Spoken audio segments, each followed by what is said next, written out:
Welcome to another episode of Harlem Stories. I'm Robert Lazo, And I'm Adam Feinberg.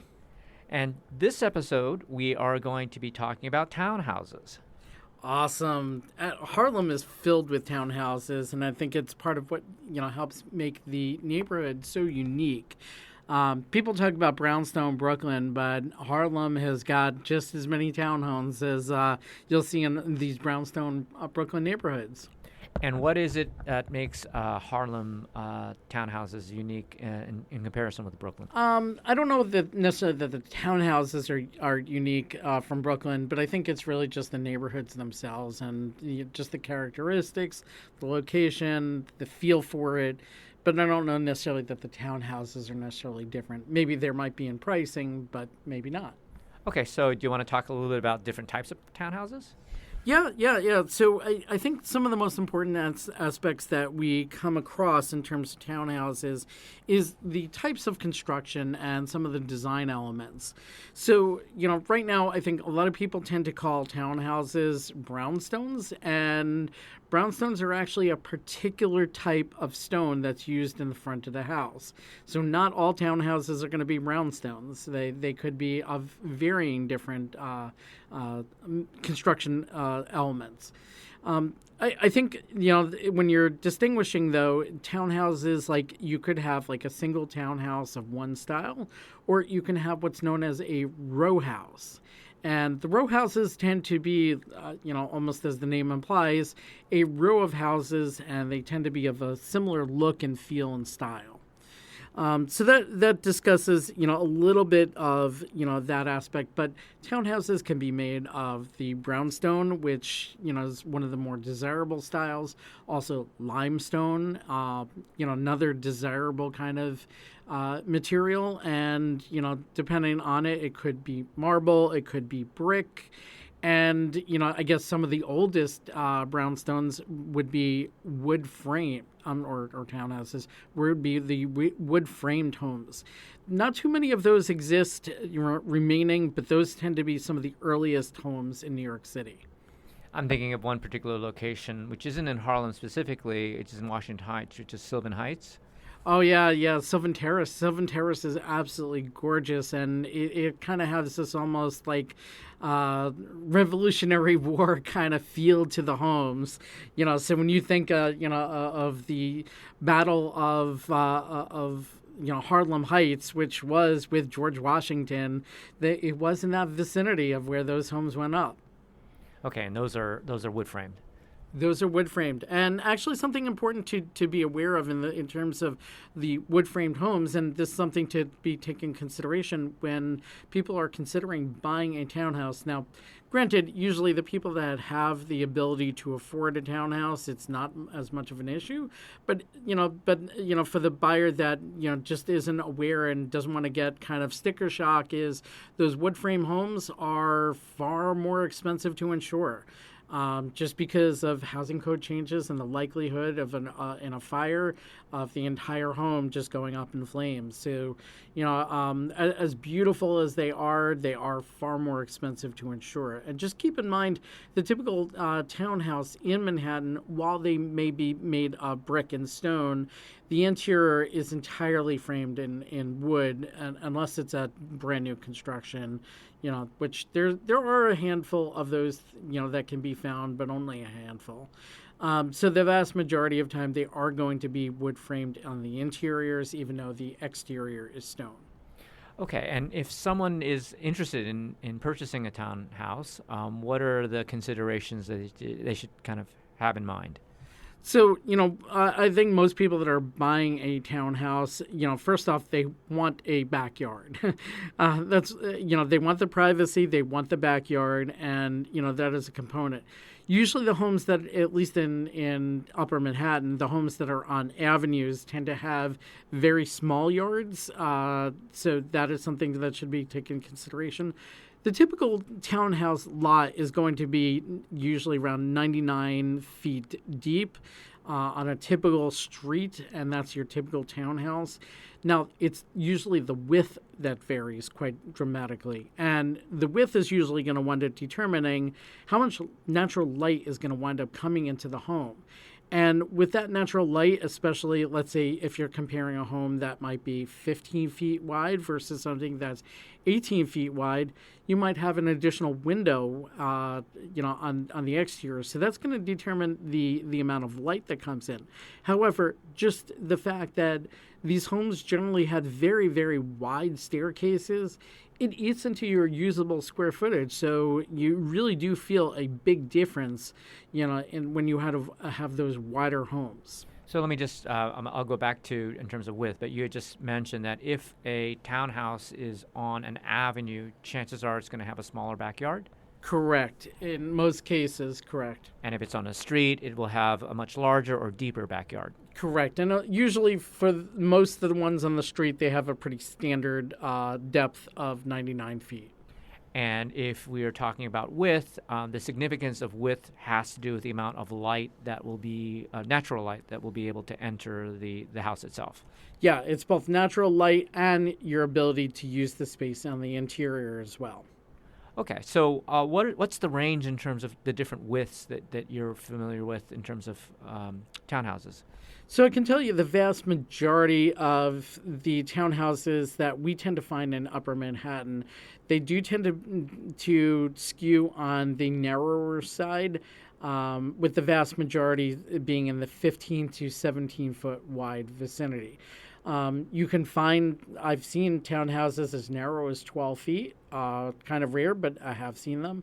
And you can find them as wide as 25 feet, I've seen in a handful of instances. And perhaps even potentially even a little wider, but those are really rare. Hardly ever come to the market. Anything wider than, let's say, 22 feet is pretty rare. And in most cases, a townhouse is going to obviously need to accommodate a staircase. It's right smack in the middle of the house, or actually giving on one side or the other. It usually tends to be kind of like in the center of the house in terms of the depth. But they do tend to be rather wide. So they do tend to take up a large portion of, your usable square footage. And it kind of, sets the tone for what you can do with the spaces on the interior. And of course, staircases themselves are actually a beautiful feature of a townhouse in terms of the aesthetics and, of course, just the function of being able to go walk up the stairs and down the stairs. Yeah, I mean, especially if you get one of the original pre-war, types of staircases, they were very, very artistic and ornate with them. I've even seen a few that actually have a landing, between the levels, and on that landing, they actually have a built-in seat. And what's that seat for? Actually, I still don't know to this day, but I gotta say, maybe if you're older and you needed a break to catch your breath, that's a great plate. We've had one client that even called it the naughty seat for raising her children. And maybe another use of that landing seat would be a place to put on or take off your shoes. It could be. I mean, generally, usually at the entryway, you had like a mirror and, like a stand where you could, put your umbrellas and take off your shoes. So that'd be probably the more common, area to do it. But sure, why not? Maybe the slipper station. So maybe not your shoes, but you can... there you go, the slipper station. Pick up your slippers on the way up, put them on as you get to the top, the middle point of the stairs, and then you'll have them on when you're at the top. Yeah, absolutely. It all depends on, what the owners have done with the home over the years and some of the features, because, some of these were in poor condition and, some of the original details were just not restorable. So on occasion, or even you just have an owner that says, what I wanted the space, I wanted the privacy of a townhouse, but at the same time, I wanted something entirely modern. You'll see them gutted, and, I don't see too many of those, but they do come up from time to time. More often than not, you'll see, a lot with the original detail, or as much as, had been able to be salvaged, over the last 100 years or so, because the vast majority of these were built at least in Upper Manhattan. They tended to be built in like the 1890s through the 1920s or so. So they tend, at that time they treated even something as basic as a staircase as an artistic expression, and you'll tend to see very, very ornate details in some of the railings and the stairs themselves. So when someone is considering purchasing a townhouse, what are the things that they need to know? So, it's kind of like buying a house in many respects of like buying anywhere else. However, there are things that are specific to New York City. So, in terms of, what the things that you want to consider is certificate of occupancy. A lot of homes in these that were, since we did, talk about when they tended to be built, that was before the certificate of occupancy system in Manhattan. So a lot of times they might not necessarily have a certificate of occupancy. So what's the significance? Do you always need to have a certificate of occupancy? For these townhouses, because they pre-existed beforehand, no. However, if it's going to be a multifamily, more than two families, then you're probably going to need that certificate of occupancy. There are going to be certain requirements because now you're talking about it as if it's a multifamily, and multifamily homes do have certain requirements, such as you need to have sprinkler systems installed into the house. And, that can be something really expensive, to consider in the cost of a house. And that could cost you $100,000 or more to install it if it's not there. So a certificate of occupancy basically is how the townhouse is allowed to be used. Is that a fair definition? Well, it's not just townhouses. It also applies to homes throughout the city. But yes, I would say that does include townhouses, and yes, that would be an accurate description. It's not in every home is going to have it just simply because it predated the system. So it's not essential to have in every single townhouse. But if you are going to have it as a multifamily, you are going to want to have it. Now, what happens if the townhouse has a certificate of occupancy, but the house doesn't necessarily meet the same description as what the city knows? So it's going to really, depend on if it's going to be, let's say, if it's registered as the city as a two-family, but it's being used as a one-family. There's a lot risk to the owner, to the city as a one-family. So that's not really of too much concern. Although, obviously that could have an impact on potential impact on some taxes. Perhaps you're paying a little too much more, but maybe not. There's a lot of variables in the tax system that very few people understand, including myself. As much as I understand the way our tax system works, some of these things do not necessarily make sense. So just, again, a certificate of occupancy can have a townhouse as a one-family townhouse. It could have it as a two-family townhouse. And then if you go beyond two-family, does it say three or four family? Yes, it does. And if you're going, four-family or above, it's going to depend on your use in terms of financing. And while it's a separate topic, it is interrelated there. So, yes, it will say three-family, four-family, five-family, six, whatever. It will tell you how many, families there are in terms of it. I can tell you in terms of, let's say if you're buying as a primary residence, even if you want those investment units in the home, typically if you want to use a regular banker, without going to the commercial route, it's got to be a 1 through 4 family, and you have to be able to live in one of those apartments. Now, if it's a 4 family and you're not living in it, then it's going to wind up going to the commercial lending route. So yeah, that is something that you'll want to take into consideration, because sometimes people are like, oh, I want as many, tenants as possible. I want as much rental income as we can, possibly get. And, the things like that need to be taken into consideration when buying a townhouse. So let me ask about one specific type of housing definition, which is the single room occupancy. The single room occupancy, very, very difficult types of purchases, but it is actually quite common in Harlem. It was once actually very, very common throughout the city and found extensively on the Upper West Side. This type of housing on the Upper West Side is primarily now mostly been converted into proper, residences. These go by a number of different names. They go by boarding houses, rooming houses. They go as SROs. They go as flop houses. I've also heard them called hotels too. Bed and breakfast? Bed and breakfast too, yeah. Can't forget that as well. And I think is one of the qualities of an SRO or single room occupancy. You have a room, but oftentimes you are sharing, let's say, a bathroom. Yeah, very often you're sharing the bathroom and the kitchen. Not always, but in many of these SROs, that's usually the expectation.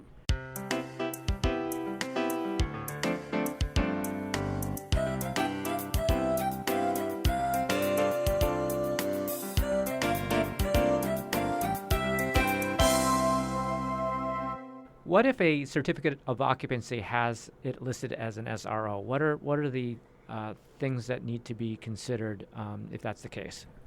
So these homes that are considered SROs, first off, to understand that these are not the same thing as a market rate housing. Number one, banks generally will not finance in these homes. If they will, it's going to be a very small percentage of the purchase price. These are in essence because you're renting out as individual rooms and, not as, true, family, homes. A lot of times some of the requirements, to wind up converting, first off, the city is going to, basically look to any residents that were renting in there, find out if they were harassed to leave. If they were potentially harassed, that could be a problem in trying to convert it to a legal 1 through 4 family or, whatever the orientation might wind up being. So let's say if you bought one of these, you paid all cash, you want to convert it to regular housing, what would the steps be? Were you going to go to the Department of Buildings and say, I'd like to file for a certificate of non-harassment? And that's the first step in wind up to make the home into a regular 1 through 4 family, which is typically what these would wind up being. And, and the city will, once you've filed that paperwork, the city will go back to any past tenants that they've known that have lived in the building for over the last 5 to 8 years, and they will go back and ask them, point blank, were you harassed to leave this home? And if the answer is no, then great, they move on. But if anybody says, yes, I was harassed to leave, the city could basically say, nope, you cannot convert this into a 1 through 4 family home. This will have to remain an SRO because you have harassed these tenants. And as punishment, they could wind up saying, and often do, say, you cannot make any major changes to this home other than for basic maintenance purposes for the next 8 years. So this responsibility of getting a certificate of non-harassment, if the intention is to convert it from being an SRO to something else, is that the responsibility of the owner only? So, yeah, whoever owns the home, it's their responsibility if they want to convert it that way. For financing purposes, since these are so difficult to finance, before somebody were to sell, my recommendation is they do apply to get that certificate of non-harassment.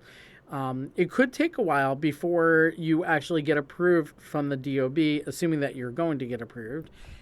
And, in terms of that, fastest I've ever heard of it was a couple of months, but it could take a year or longer to wind up getting that approval until they actually reach out to all those tenants and, find out what the responses were. So if you were a buyer, that is essentially a major requirement in terms of purchasing a townhome, is if it is an SRO currently, you would want to see a certificate of non-harassment.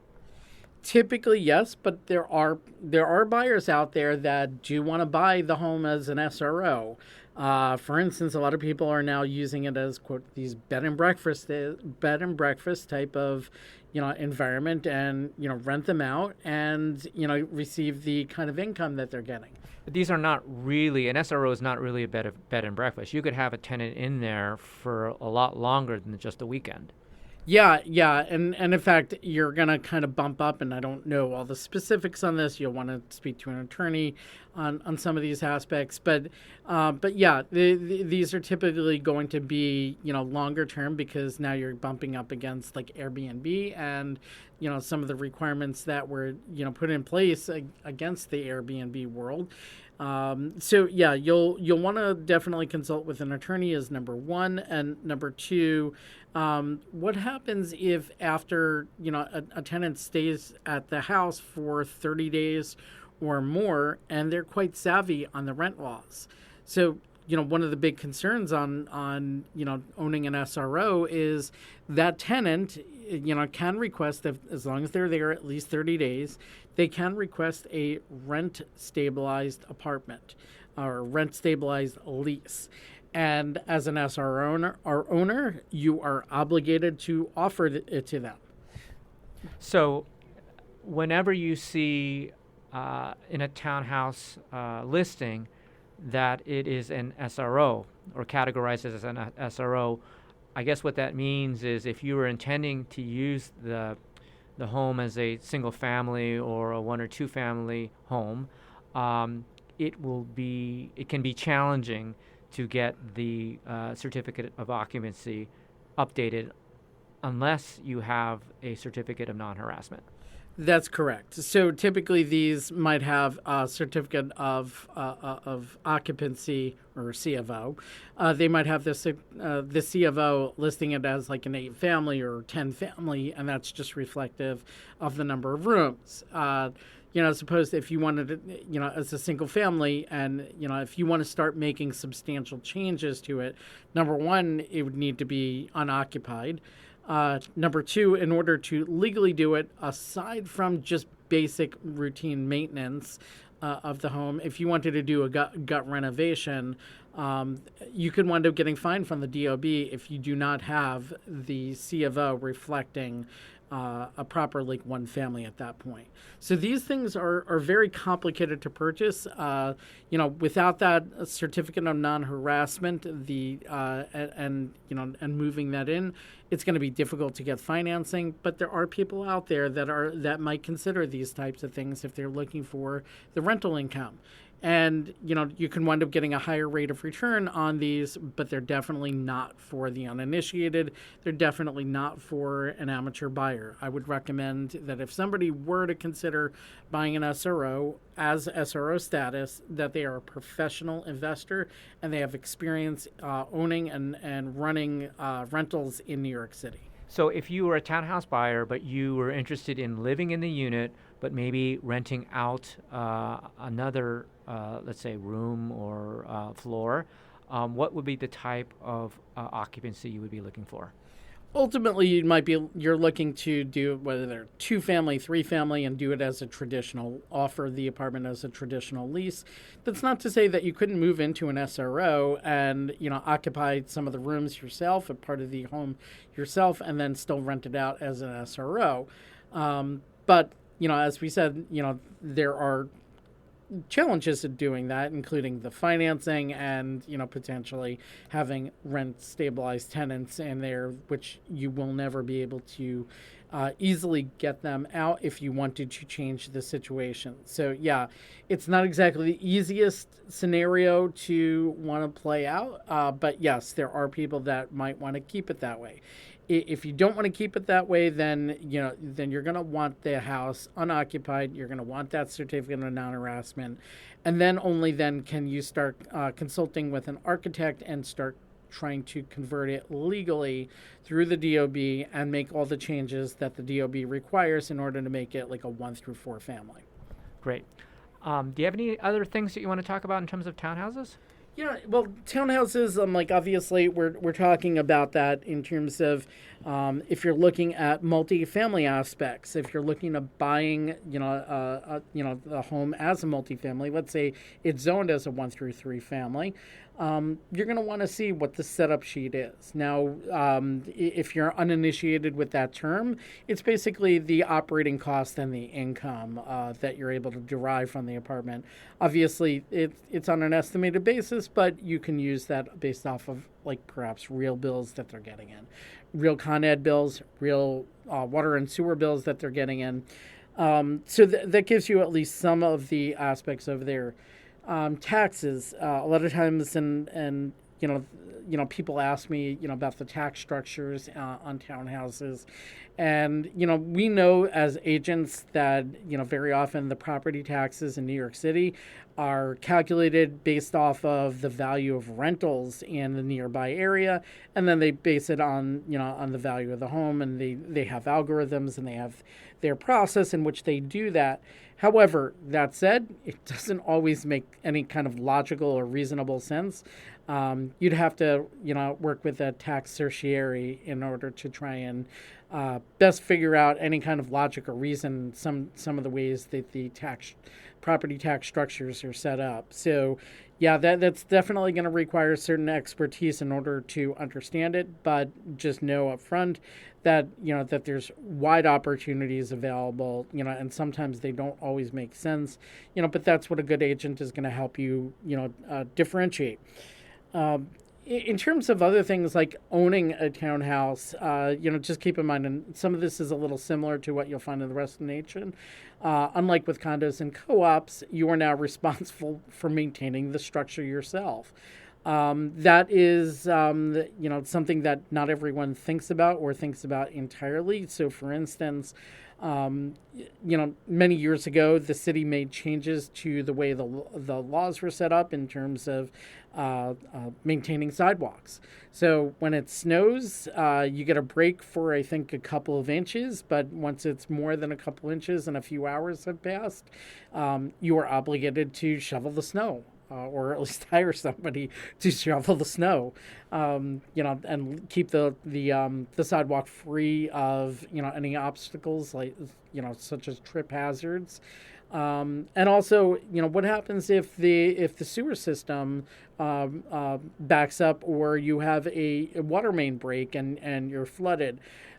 Any connections, to your home are things that you need to be responsible for. So if it's an old original water main connection, you'll want to make sure that is updated. And make sure you're properly insured for that as well. These are, some of the important things to understand when it comes to maintaining a townhouse. Do you want to talk about Harlem and sort of the different neighborhoods and types of townhouses you're going to find in each part of the neighborhood? Yeah, so for the most part, when you're looking at Upper Manhattan, there are not too many townhouses that you'll find as you go to the northern portion of even Manhattan, the most northern portion. So you'll find a handful in Inwood. You'll find a handful in Washington Heights. The vast majority of the townhouses that you're going to find, you're not going to find them in Morningside Heights for the most part.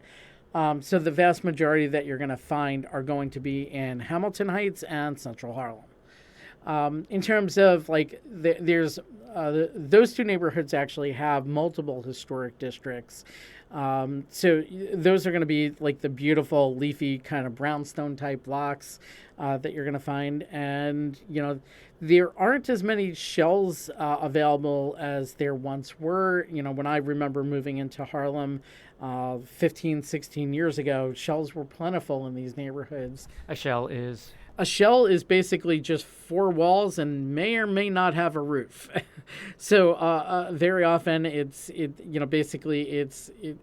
starting point to build almost a brand new home while using the existing original exterior in most cases. So in other words, bricks on the outside, maybe nothing on the inside.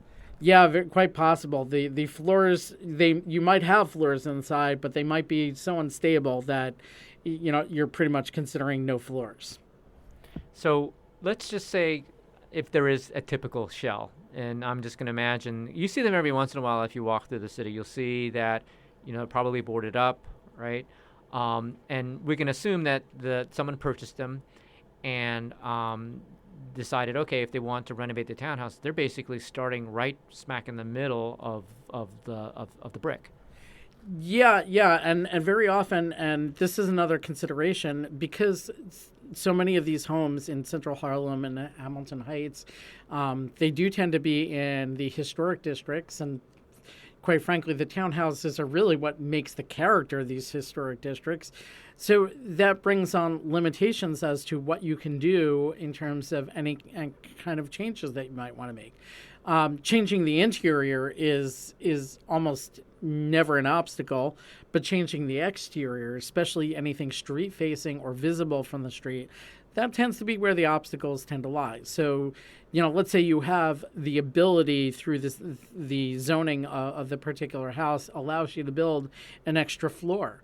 But if you're in a historic district, they might not allow that extra floor. They might allow an extra half floor where it's set back from the street and it's not visible. That half floor structure is not available to view from the street. But you might be limited as to what you can do. But that said, it gives you an opportunity to really create your own home from scratch. Wow. So it sounds to me like if you were in a historic district, let's make that assumption, you cannot touch the exterior of the building or modify it, but you can build a new interior.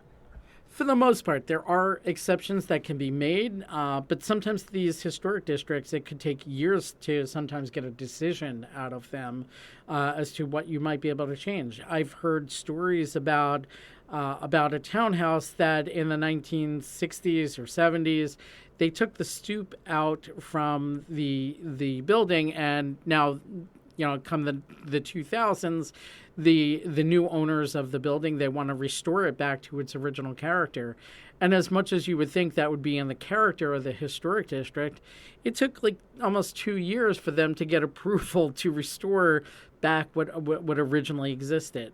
So, and even sometimes something as simple as replacing windows, you're going to have to do it to match the historic character. So these tend to be challenges, and they're not quick, they're not cheap, they're not easy in order to maintain. So that's oftentimes why you do find these shells, is because the owners didn't have the wherewithal to be able to tackle these kind of things. So it sounds like if you're thinking about renovating a townhouse, realize that it can take some time. It's not going to be something that's going to be, quick and easy for sure. You have to be able to work with an architect. Well, yeah. First off, if you're talking about the exterior changes, especially if it's street facing, that's where it can be time consuming, expensive, difficult, challenging. But if you're talking about the interiors, or you're talking about the backyard exterior, or just fixing up the roof or something like that, where it's not visible from the street, or maybe even you're not in a historic district, then it's not as difficult or time consuming. In fact, if you're changing up a lot of the interior functions, because you are like the owner of the apartment, assuming that it is unoccupied, it's actually much easier to make changes in the interior of a townhouse than it is with condos and co-ops that require boards and review and engineering reviews, where if you want to change out the bathroom and you're not moving anything, you could just go to Home Depot and start doing it today, So needless to say that the advantage of owning a townhouse building is that you own the building and basically do whatever you want with it. Right, exactly. So, we've seen some things that obviously, if you're going to be moving things around in the house and, changing up plumbing structures, changing a back wall into a glass curtain wall type of thing that was once brick, obviously you're going to need, an architect or an engineer to review the project. But if you're doing something as like, I don't like this vanity anymore, I'm like, go ahead and just make that change. Go to, with whatever provider you want and make the change, and you don't have to ask anybody. Great. Wow. So that sounds pretty exciting. Yeah. That could be some of the fun things about owning a townhouse is you can make whatever changes you want to the interior, and, and it's just considered maintenance. Great.